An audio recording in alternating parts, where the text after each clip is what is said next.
கிறிஸ்து இயேசுவில் அன்பிற்கினிய சகோதர சகோதரிகளே, இன்றைய நற்செய்தி நாம் படிக்கின்ற பொழுது இயேசு கருணை மிக்கவர், இரக்கம் உள்ளவர் என்று நாம் எளிமையாக எடுத்துக்கொள்ளலாம். ஆனால் உண்மையிலேயே இயேசு செய்த மிகப்பெரிய ஒரு புரட்சிகரமான ஒரு மாற்று செயல்பாடு இந்த நற்செய்தியிலே வெளிப்படுகிறது. காரணம், பாவிகள், தொழுநோயாளிகள், ஆயக்காரர்கள் மற்றும் புறவினத்தார் என்று சொல்லப்படுகின்றவர்களெல்லாம் உறவின் வட்டத்திலிருந்து வெளியே எப்பொழுதும் தள்ளி வைக்கப்பட்டார்கள். அவர்களோடு எந்த ஒரு உறவும் தொடர்பும் யூதர்களுக்கு கிடையாது. எனவே இப்படிப்பட்டவர்களை அவர்கள் தள்ளி வைத்த நிலையிலே ஆண்டவர் இயேசு இதை சற்று மாற்றி அவர்களோடு உறவையும் நட்புறவையும் வளர்த்து கொள்கிறார். இன்னும் சிறப்பான விதத்திலே ஆண்டவர் இயேசு தன்னுடைய சீடர்களாக அழைத்தது யாரை என்று சொன்னால், சாதாரண எளிய மக்கள், மீனவர்கள், படிப்பறிவு இல்லாதவர்கள், அவர்களைத்தான் அழைத்தார். மிகப்பெரிய அறிஞர்களையும் மிகப்பெரிய மறைநூல் வல்லுநர்களையும் பரிசேயர்கள் என்று சொல்லக்கூடிய சமூக அந்தஸ்தில் இருந்தவர்களையும் ஆண்டவர் கண்டுகொள்ளவே இல்லை, அழைக்கவும் இல்லை. அவர்களும் நிச்சயமாக அழைத்திருந்தால் வந்திருக்க மாட்டார்கள். ஆனால் ஆண்டவர் சாதாரண எளிய மக்களை, படிப்பறிவில்லாத மீனவர்களைத்தான் அழைத்தார். எல்லாவற்றிற்கும் மேலாக இப்பொழுது அனைவருக்கும் ஆத்திரமும் ஆச்சரியமும் கொடுக்கின்ற விதமாக ஆண்டவர் இயேசு பாவிகளை அழைக்கின்றார். அதுவும் எப்படிப்பட்ட பாவிகள்? சுங்கத்துறையிலே அமர்ந்து அந்த சுங்க வரியை வசூலித்தவர்கள், அவர்களில் ஒருவராக லேவி கருதப்பட்டார். எனவே அவரை அழைக்கின்றார் ஆண்டவர். அவரோடு சேர்ந்து அனைத்து சுங்க சாவடியிலே வேலை செய்கின்ற மற்ற புறவினத்தாரும் ஆயக்காரர்களும் வரி தண்டுகின்றவர்களும் ஒன்றாக சேர்ந்து உண்கின்ற அந்த இடத்திலே இவரும் இருக்கின்றார்.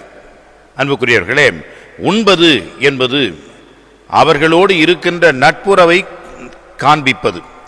நமக்கும் யூத அந்த பாரம்பரியத்திற்கும் அவ்வளவு வித்தியாசம் கிடையாது.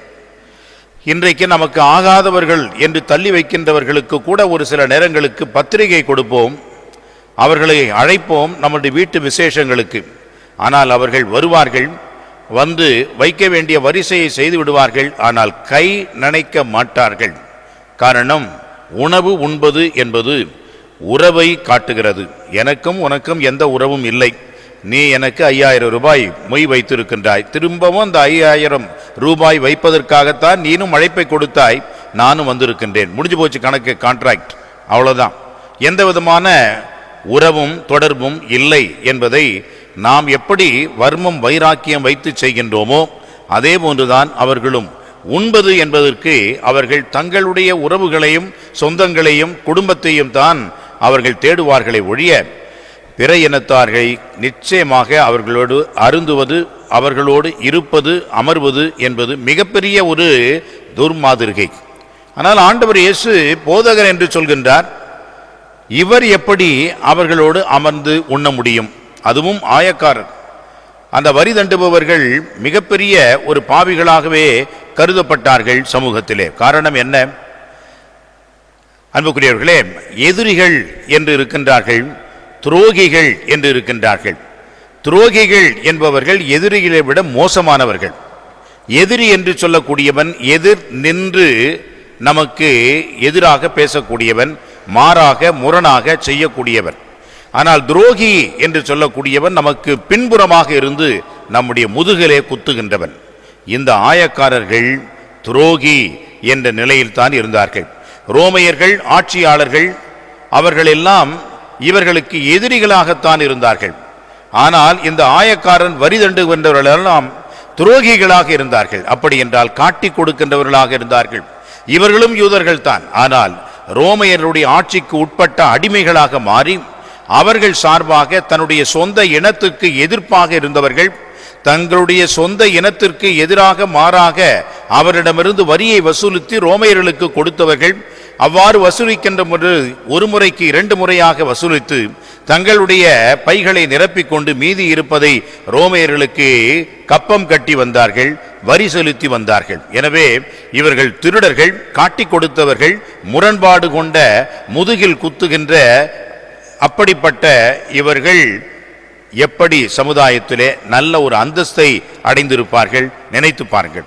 அதுவும் குறிப்பாக சுங்கச்சாவடி என்று சொல்லக்கூடியது ஒரு இடத்தினுடைய நுழைவாயில், அங்கேதான் உள்ளே செல்ல வேண்டும். குறிப்பாக பல வியாபார பொருட்களையும் மற்றும் பலவிதமான வியாபாரத்திற்காக எடுத்து செல்கின்ற அந்த பொருட்களுக்கெல்லாம் அங்கே சுங்க வரி உண்டு. அந்த சுங்க வரி என்பது ரோமையர்களுக்கு கப்பம் கட்டுவதற்காக பயன்பட்டது. அன்புக்குரியவர்களே, அன்றைக்கே அப்படித்தான் இருந்திருக்கிறது. இன்றைக்கும் சுங்கச்சாவடிகள் எல்லாம் இருக்கிறது. கொள்ளை அடிப்பதிலே நம்பர் 1 இந்த சுங்கச்சாவடிகள். சமீபத்திலே பத்திரிகையிலே பார்த்தோம், ஒரு ஆள் 6 வருஷமா எந்த விதமான லைசன்ஸ் இல்லாம தனிப்பட்ட விதமாக ஒரு சுங்கச்சாவடியை அமைத்து திருடி இருக்கின்றான், கொள்ளை அடித்திருக்கின்றான். அதை பற்றி யார் கண்டு கொண்டார்கள்? அது உண்மை என்று தெரிந்து கொண்டார்கள். அவன் எங்கே இருக்கிறான், யாதா இருக்கிறான், யாருமே தெரியவில்லை. இதுதான் நம்ம நாடு. அன்றைக்கு சுங்கச்சாவடி எப்படி இருந்ததோ அதே திருட்டு பயலுவதான் இன்றைக்கும் சுங்கச்சாவடியிலேயும் இதே போன்று கொள்ளையடிக்கின்றார்கள். அன்புக்குரியவர்களே, எனவே இன்றைக்கு எவ்வளவு கோபமும் ஆத்திரமும் வருகிறதோ 10 மடங்கு அன்றைக்கு இவர்கள் மேல் அவ்வளவு கோபமும் ஆத்திரமும் கண்டிப்பாக மக்களிடையே வந்திருக்கும். அவர்களைத்தான் ஆண்டவர் இயேசு அழைக்கின்றார். லேவி அப்படிப்பட்ட சுங்கச்சாவடியில் அமர்ந்த ஒரு மனிதன் தான்.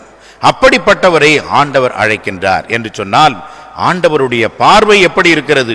நம்முடைய பார்வை திருடன், அவன் முரண்பாடாக வாழக்கூடிய துரோகி என்றெல்லாம் நினைக்கலாம். ஆனால் ஆண்டவருடைய பார்வையை பாருங்கள்.